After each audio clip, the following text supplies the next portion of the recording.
Hello जीनियसों, स्वागत है मेरे चैनल यूपीएससी एजुकेशन ग्रुप पर। बच्चों, आज मैं आपके सामने अपने चैनल के माध्यम से आपको मैं संदर्भ और प्रसंग लिखना बताऊंगी। क्या आप संदर्भ में क्या लिख सकते हो, आप प्रसंग में क्या लिखोगे। जब आपके सामने पेपर आता है, जब आपके हाथ में पेपर आता है तो एक पैराग्राफ दिया जाता है, चाहे वो गद्य का हो चाहे वो पद्य का हो, कहा जाता है इसकी संदर्भ सहित व्याख्या कीजिए। तो बच्चों, व्याख्या तो मैंने बताएंगी, तो साफ प्रसंग मैं इसकी आपको बताऊंगी। संदर्भ में क्या साफ प्रसंग मतलब संदर्भ और प्रसंग में आप क्या लिख सकते हो। तो जैसे कि बच्चों, मैंने आपको ये पद्य का एक मैं पैराग्राफ लेके आई हूँ, जो कि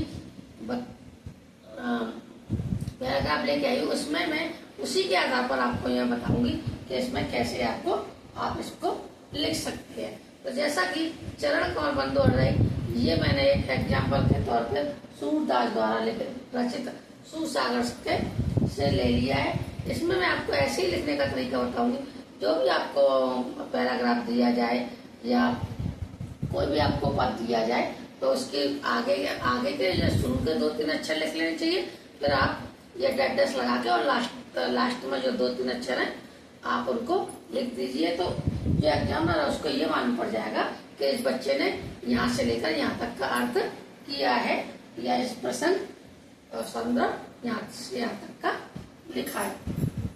अब मैं आपको संदर्भ में बताऊंगी। संदर्भ बच्चों, किताब का नाम होता है, पाठ का नाम होता है, किस खंड काव्य से लिया गया और लेखक या रचयिता का नाम लिखा जाता है। तो आप इस तरह लिख सकते हो, संदर्भ में इस तरह लिख सकते हो। यह पद श्री सूरदास, यानी ये सूरदास ने लिखा था, नाम आ गया, सूरदास द्वारा रचित सूरसागर, यानी सूरदास है, सूरसागर जो कविता लिखा था काव्य ग्रंथ से हमारी पाठ्य पुस्तक, यानी सूरदास जी ने लिखा था, सूरसागर ग्रंथ लिखा था, जो कि हिंदी के काव्य खंड में संकलित पद शीर्षक से अद्भुत है।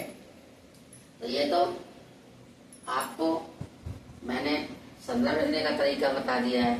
अब मैं आपको प्रसंग लिखने का तरीका बताऊंगी कि आप प्रसंग कैसे लिख सकते हो।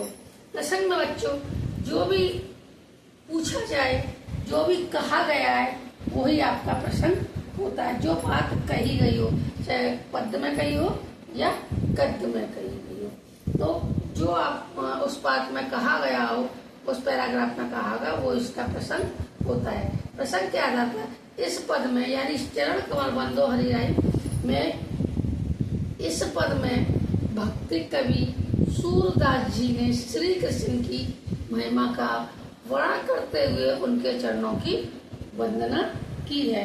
बच्चों, चरण कमल बंधु हरिराय, इसमें सूरदास जी ने श्री कृष्ण के चरणों की वंदना की है। तो इसमें यही बताया गया।